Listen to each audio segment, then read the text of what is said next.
ነው የያዝኩት ቼክ ወረቀት ሆነ በቃ ብሩ የለም ማለት ነው። 1 ሚሊዮን ብር እኔ ጋር መታችሁ ስታስቀምጡ በየወሩ 100 ሺህ ብር ሰጣችኋለሁ እያለ ነው። 1 ሚሊዮን ብር ለነሱ ከሰጣቸው እሳቢያቸው ምንድነው? እናንተ ብር ስጡኝና እኔ ሰርቼበት ትርፉን ልስጣችሁ ነው። ኢትዮጵያ ቢኖራት ብላችሁ የተቆጫችሁበት ማለት የተመኛችሁት ቴክኖሎጂ ወይም የሆነ አዲስ ነገር ለኢትዮጵያ የሌላት ነገር እዛ ሀገር ላይ ያያችሁት በጣም ደስ ያላችሁ ነገር ይሄ ነገር ለኢትዮጵያ ቢኖራት ብላችሁ የተመኛችሁትን ነገር በቅንነት ኮሜንት መስጫ ባሩ ላይ እንድታጋሩ። የዋይቤስ ጉዳይ ገና ነው። ቤታቸውን መኪናቸውን ሸጠው የአመታት ቁጠባቸውን አውጥተው ገንዘባቸውን አስገብተዋል የተባሉ ዜጎች ዛሬ ገንዘባቸውን ለማግኘት በስጋትና በጭንቀት ውስጥ ናቸው የሚል አቤቱታ ደርሶናል። ጉዳዩ የግለሰቦች የገንዘብ ችግር ብቻ አይደለም። ከተጎጂዎች እንደሚገለጸው የቤተሰብ እቅድ፣ የልጆች ትምህርት፣ የቤት ኪራይ፣ የወደፊት እቅድ ተጎድቷል። አሁን ደግሞ ከ40 ሺህ በላይ ዜጎች በገንዘብ ተጎድተዋል የሚል ከባድ አቤቱታ ወደ ቻናላችን ደርሶናል። በአቤቱታው በተለይ የዋይቤስ ማርኬትና የረቂቅ ትሬዲንግ የተባሉ ድርጅቶች ጋር የተያዙ ክሶች ተነስተዋል። አቤቱታው ዋይቤስ ማርኬት በአዲስ አበባ ንፋስ ስልክ ላፍቶ ወረዳ 13 አካባቢ ኢንቨስትመንት እንሰራለን በሚሉ ከብዙ ዜጎች ገንዘብ ሰብስበዋል ይላል። ከዋይቤስ ማርኬት ጋር በተያያዘ አቶ ወልደ ጊዮርጊስ ይልቃል የተባሉ ግለሰብ በአቤቱታው ተጠቅሰዋል።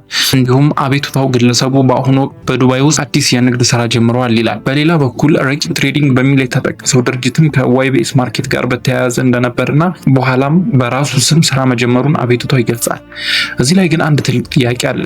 100 ሺህ በ23 ሊወጣ 21 ተዘጋ። እሱ ገባ። አግሪመንቱ ላይ እንዳየ ከሆነ በጥር ነው የጀመረው። ጥር ሲጀምር በዚህ በ11ኛ ወር 23 ነው የሚያልቀው። በ23 ሂጂ አግሪመንቱን መልሼ እንትን ብሬን ልቀበል ስል በ21 ተዘጋ። ከአንድ ቀን በፊት ወይ ስትፈራረሙ ለስድስት ወር ነው የተፈራረማችሁት ወይስ ለስድስት ወር ነው ሪኒው ታደርጋለህ? 6 ወር ሙሉ ደሞዝ ትቀበላለህ። በ7ኛ ወር አግሪመንት ያልቃል።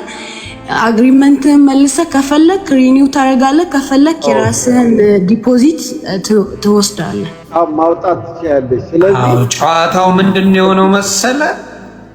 ልክ ያ ቀን ሊደርስ ሲል ጭጭ አረገ።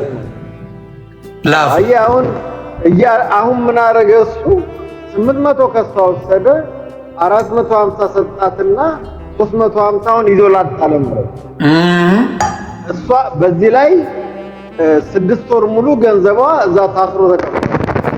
ታስሮ ቁጭ ብሏል።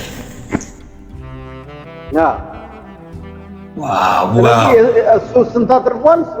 300 እንደገና ለዛኛው ከፍሎሻል።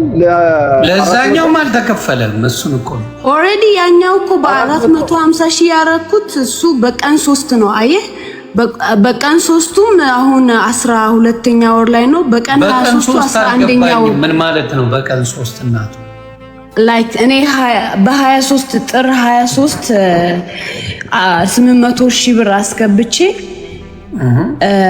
ከጥር ኔክስት ይር 6ኛ ወር ላይ ደግሞ በቀን 3 እቁብ ደረሰኝ። በቀን 1 እቁብ ደርሶኝ በቀን 3 አስገባው 450 ሺህ ብር። ኦኬ ደን ትርፉ በሚሰጠኝ ሰዓት እቁቡን እየሞላው እቁቡን ጨረስኩ ማለት ነው። ኦኬ 400 ሺህ ብርም በቀን 3 ዲፖዚት አድርጌያለሁ። በቀን 23ም ዲፖዚት ያደረኩት 800 ሺህ አለ። ኦኬ ሁለት ጊዜ ነው የገባችሁ ማለት ነው? ሁለት ጊዜ ላይክ ትርፌም እዛው ነው፣ ዋናዬም እዛው ነው። አይ አይደለም እዚህ ጋር ማለት አሁን በዚህ ሊዘጉ ሲሉ ነው ያስገባችሁ ማለት ነው አይደለም? ሁለቱም የ12 ቀን ልዩነት ነው ያለው። በጥር በ3 እና በ3 አስገባው አለች። በየካቲት 3 ነው። ልክ እነሱ ጋር ጆይን እንዳረኩ ሌላ እቁብ ደረሰኝ። እሱንም እቁብ እዛው ዲፖዚት አረኩ።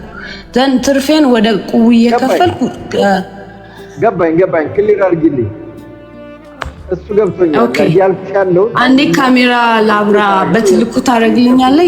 ያ እናቱ እንዴ በደንብ አርጋ ይኸውልሽ ከ800 ሳይሆን የ800 ካልኩሌት አድርጋ የቅድም ያየኸው 23 የሚለው ጥር ነው አይደለ? አዎ ጥር ነው። ይሄ ደግሞ የካቲት 3 የሚለው ነው ይሄኛው። ሁለቱም አልቋል ኦልሬዲ። ሁለቱም አግሪመንታችን የ6 ወሩ አልቆ አሁን 6 ወሩ አልቆ ዋናህን ከፈለክ ሪኒው የምታረግበት ካልፈለክ ደግሞ ዲፖዚት ያረከው የምታወጣበት ታይም ነው። ያ በቀን 3 እና በቀን 23 የቀኑ 23ም የቀን 3ም አልፏል አሁን። እኔ ጥያቄ ምን መሰለሽ?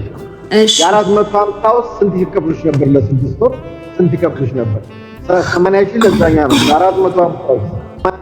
ለ450 45 ሺህ ኦኬ፣ ደምርላት 40 ሺህ በለው 5 ሺህ ፕሮሰሲንግ ነው ብለሻል አይደል? ያ ስለዚህ 200 ሺህ አግኝተሻል። ከዛ ደግሞ ማለት ነው ያ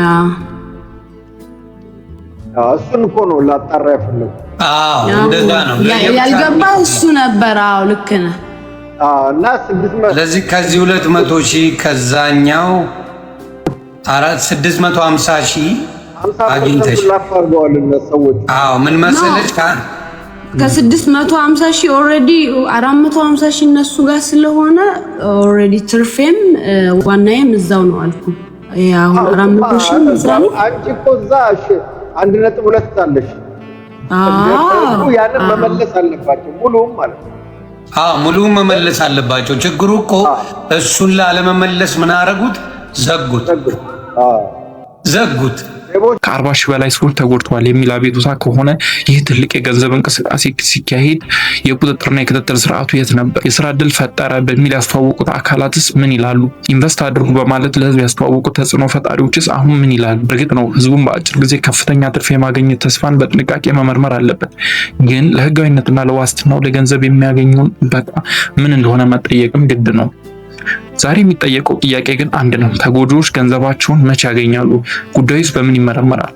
ተጎጂዎች የፍትህ አካላት ጉዳዩን በአፋጣኝ እንዲመረምሩላቸውና ገንዘባቸውን ለማስመለስ ህጋዊ መንገድ እንዲመቻችላቸውና በዱባይ የሚኖሩ ተያያዥ ጉዳዮችን በህግ እንዲከታተሉ ጠይቀዋል። እንዲሁም በብዙሃን መገናኛዎችና ተጽዕኖ ፈጣሪዎች ጉዳዩን በማጣራት የተጎጂዎቹን ድምፅ እንዲያሰሙ ጥሪ አቅርበዋል። ይህ ጉዳይ ገና ነው። የጠፋው ገንዘብ ቁጥር ብቻ አይደለም፣ የሰዎች የዓመታት ድካም፣ የቤተሰብ እቅድ፣ እምነትና ተስፋ ነው።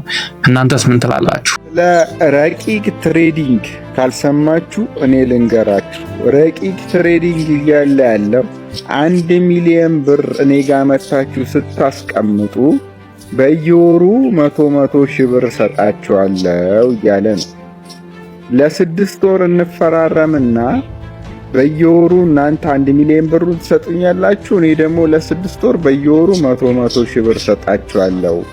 6ኛው ወር ላይ ደግሞ 1 ሚሊዮን ብራችሁን እሰጣችኋለሁ። አንድ ላይ 1 ሚሊዮን 600 ሺህ ብር ይሆንላችኋል እያለ ነው። ሰው ይሄን ተማምኖ ቤቱንም እየሸጠ በ10 ሚሊዮን፣ በ15 ሚሊዮን፣ በ20 ሚሊዮን እየገባ ነው። እነዚህ ሰዎች አሁን በቢሊዮን የሚቆጠር ሀብት አፍርተዋል ወይም ደግሞ ተቀማጭ አላቸው። እስካሁን ባለው ነገር ለሰው ይሄን ትርፍ እየሰጡት ነው። ከዚህ በኋላ ግን ይዘው ቢጠፉ ሰው ዋስትና የለውም። ሰው ይጠንቀቅ ነው እያለ ያሉት። መንግስት ይህንን እንዴት እንደሚያየው አላቅም። የመንግስት አሰራር ብሔራዊ ባንክ ይህንን አሰራር እንዴት እንደሚያይ አላቅም። የባንክን ስራ ነው እየሰሩ ያሉት ወይ ባንክ አይደሉ። ስለዚህ ሰዎች ተረጋጉ። ብሩን ኬት ነው ግን የምታመጡት? እኔ ግራ ይገባኝ። እንደው እንዴት ሰው ቤት ሸጦ 10 እና 15 ሚሊዮን ብር ለበላተኛ ይሰጣል? ሄዶ አገኛል። ይዞት ቢጠፋ እኮ በቃ መሬት ላይ ውሃ በላ ማለት ነው። ድርጅቱ ከዓመት በላይ እንደቆየ ሰምቻለሁ። ስለዚህ ተጠንቀቁ። አሁን ካፒታላቸው በጣም አድጓል። ከ1 ቢሊዮን በላይ ደርሰዋል። ይዘው ሊጠፉ ይችላሉ። ስለዚህ ተጠንቀቁ እያተባላችሁ ነው። ስለዚህ ረቂቅ ትሬዲንግ የሚባለው የፌዴራል ፋይናንስ ደህንነቶችና ብሔራዊ ባንክ ቢያጣራው ጥሩ ነው። ይሄ ሁሉ ትርፍስ ቦር ኬት አንጥቶ ነው የሚሰጠው? ኬት አንጥቶ ነው በ1 ሚሊዮን 100 ሺህ ብር እየሰጠ ያለው? ለ6 ወር ደግሞ 1,600,000 ብር አንድ ላይ ትወስዳለህ። ይሄ እንዴት ነው እየሰጠ ያለ? መጀመሪያ የገቡ ሰዎች አግኝተው ሊሆን ይችላል። አሁን ግን የምትገቡ ሰዎች አየር ላይ እንደሆናችሁ እወቁ። ልትበሉ ትችላላችሁ። ስለዚህ ተጠንቀቁ ነው ማለት የምፈልገው። በጣም ተጠንቀቁ። ረቂቅ ትሬዲንግ ጀሞ ነው የሚገኘው ቢሮአቸው። ከዚህ ጉዳይ ጋር በተያያዘ የአንድ ባለ ሀብት ስም ተነስቶልኛል። ስሙን አልጠራም። ስለዚህ ጎበዝ ተጠንቀቁ፣ እንዳትበሉና እንዳታለቅሱ። ለምሳሌ አንድ ሰው 1 ሚሊዮን ብር ለነሱ ከሰጣቸው እሳቢያቸው ምንድነው? እናንተ ብር ስጡኝና እኔ ሰርቼበት ትርፉን ልስጣችሁ ነው። ትርፉ እንዴት ነው የሚሰጠው? 1 ሚሊዮን ብር ለምሳሌ ብትሰጡት በየወሩ 100 ሺህ ብር 100 ሺህ ብር በየወሩ ይጽፍላችሁና 10ኛው ወር ላይ 1 ሚሊዮን ብራችሁን እንድትመልሱ ደረቅ ቼክ ይጽፍላችኋል። ደረቅ ቼክ ይጽፍላችኋል። እንግዲህ በ10 ወር ውስጥ 1 ሚሊዮን ወለደ፣ 1 ሚሊዮን ወለደ ማለት ነው። ከዚህ ጋር በተያያዘ ጠበቃ ሰብለ አሰፋ እንደሚያብራሩት ከህዝብ ገንዘብ በመሰብሰብ ካፒታል አድርጎ ለማስተዳደርና ትርፍ ለማግኘት የሚደረጉ ተግባራት እንደ ተግባሩ አይነት ተገቢውን ፍቃድና ምዝገባ ሊጠየቁ ይችላሉ።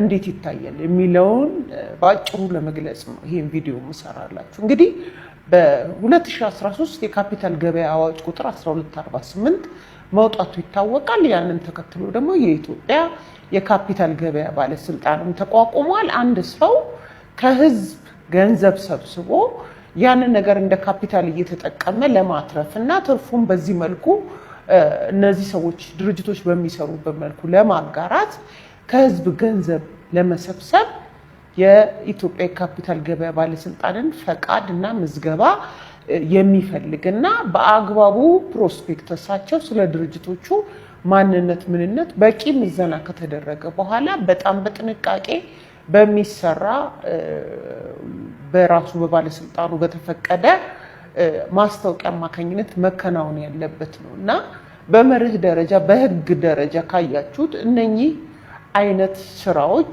በዚህ መልኩ የሚከናወኑ እንጂ ያለ ካፒታል ገበያ ባለስልጣኑ ፈቃድና ምዝገባ ግልጽ የሆነ ፕሮስፔክተስ ወይም የድርጅቶቹን ስታተስ ካፒታል ትርፋማነት እና ያለባቸውን ኃላፊነት የሚያሳይ ምዘና በዚህ ባለስልጣን ባልተካሄደበት ሁኔታ ገንዘብ ከህዝብ እየሰበሰቡ የሚያከናውኑ ስራ የህግ መሰረት የሌለውና ህገ ወጥ ነው።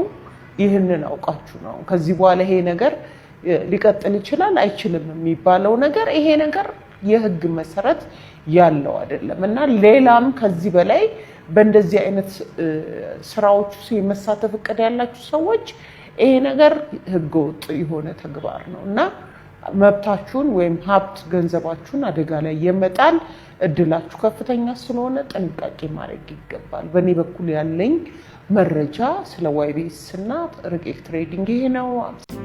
ለህዝብ የሚቀርበው መረጃ ግልጽና ትክክለኛ መሆኑ የድርጅቱን ማንነት፣ የካፒታል አቅም፣ የትርፍ ምንጭና የኢንቨስትመንት አደጋ ተያያዥ ኃላፊነቶችን በግልጽ መቅረብ እንዳለባቸው ያስረዳሉ። በሌላ አነጋገር ገንዘብ አስገባ በየወሩ ከፍተኛ ትርፍ ትቀበላለህ የሚል ተስፋ ብቻ በቂ አይደለም።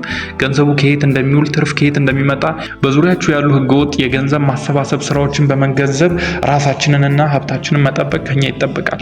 ስለዚህ ጉዳይ ያላችሁ ሀሳብ ምንድን ነው? ጥያቄ ካላችሁ ኮመንት ላይ አስቀምጡልን። ቪዲዮውን ላይክ እና ሼር በማድረግ ለሌሎችም እንዲደርስ አድርጉ።